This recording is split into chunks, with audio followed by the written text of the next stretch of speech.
Media के सभी साथियों, आप सभी का हार्दिक अभिनंदन है, स्वागत है। आप सभी को राम राम, जय जोहार। आज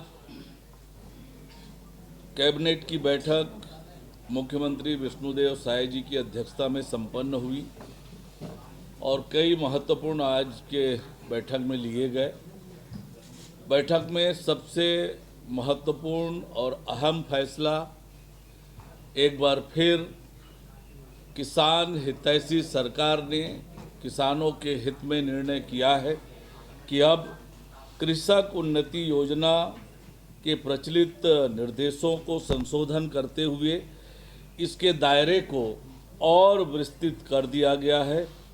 अब इस योजना का लाभ खरीफ 2025 में धान उत्पादक किसानों के साथ साथ पंजीकृत धान फसल के साथ के स्थान पर अब दलहन, तिलहन, मक्का आदि की फसल लगाने वाले किसानों को भी मिलेगा। खरीफ 2024 में पंजीकृत कृषक जिन्होंने धान की फसल लगाई थी और समर्थन मूल्य पर धान बेचा था, उनके द्वारा खरीफ 2025 में धान फसल के स्थान पर दलहन, तिलहन, मक्का आदि फसल की खेती की जाती है, तो उन्हें भी अब कृषक उन्नति योजना के तहत आदान राशि प्रदान की जाएगी। ये बड़ा निर्णय किसानों के हित में सरकार ने किया है।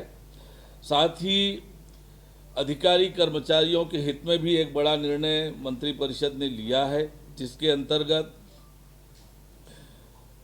भविष्य में सेवानिवृत्ति के समय पेंशन भुगतान संबंधी दायित्वों के बेहतर वित्तीय प्रबंधन हेतु छत्तीसगढ़ पेंशन फंड के गठन तथा इसके प्रबंधन और विनियमन संबंधी विधेयक 2025 के प्रारूप का अनुमोदन किया गया।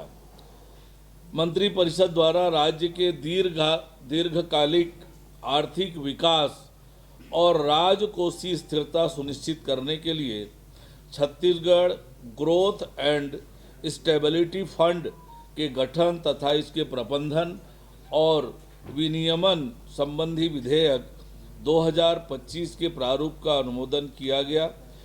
इससे राज्य के राजस्व में असामान्य वृद्धि या कमी का समुचित प्रबंधन एवं आर्थिक मंदी के समय वित्तीय सुरक्षा प्राप्त होगी। मंत्रिपरिषद द्वारा राज्य के लॉजिस्टिक्स सेक्टर के समग्र विकास के लिए छत्तीसगढ़ राज्य लॉजिस्टिक पॉलिसी 2025 के प्रारूप का अनुमोदन किया गया। इस पॉलिसी से छत्तीसगढ़ राज्य लॉजिस्टिक हब के रूप में विकसित होगा तथा निर्यात अधोसंरचना को मजबूती मिलेगी। राज्य की भौगोलिक स्थिति का लाभ लेते हुए लॉजिस्टिक सेक्टर तथा ई कॉमर्स की राष्ट्रीय एवं बहुराष्ट्रीय कंपनियों को लॉजिस्टिक हब की स्थापना के लिए निवेश के लिए आकर्षित किया जाएगा। राज्य की भंडारण क्षमता में वृद्धि होगी, जिससे प्रदेश के उद्योगों, व्यापारियों और किसानों को सस्ती भंडारण सुविधा मिलेगी। प्रदेश में लॉजिस्टिक में लगने वाले लागत कम होने से व्यापार, निवेश और आर्थिक विकास को बढ़ावा मिलेगा। इस नीति के माध्यम से dry port, inland container depot की स्थापना को प्रोत्साहन करने से सूक्ष्म, लघु एवं मध्यम उद्योगों तथा स्थानीय उत्पादकों को निर्यात बाजारों तक पहुंचने का अवसर मिलेगा। राज्य के प्रचुर वन संसाधन, वनोपज एवं वनौषधि उत्पाद के निर्यात हेतु इकोसिस्टम तैयार होगा। यह पॉलिसी राज्य के युवाओं के लिए रोजगार के नए अवसर भी सृजित करेगी, साथ ही को लॉजिस्टिक्स एवं निर्यात क्षेत्र में एक अग्रणी भूमिका में स्थापित करेगी।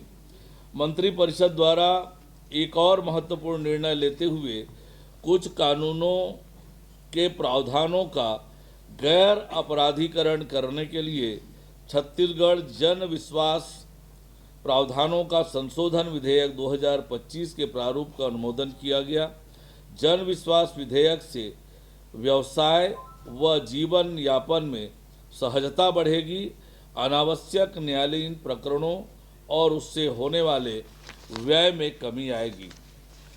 मंत्रिपरिषद ने प्रदेश के विभिन्न विभागों, निगम, मंडल, कंपनी, बोर्ड के पूर्व निर्मित एवं जर्जर भवनों तथा इनके स्वामित्व की अनुपयोगी शासकीय भूमि के व्यवस्थित विकास और सदुपयोग के लिए रीडेवलपमेंट योजना अंतर्गत 7 योजनाओं को स्वीकृति प्रदान की है।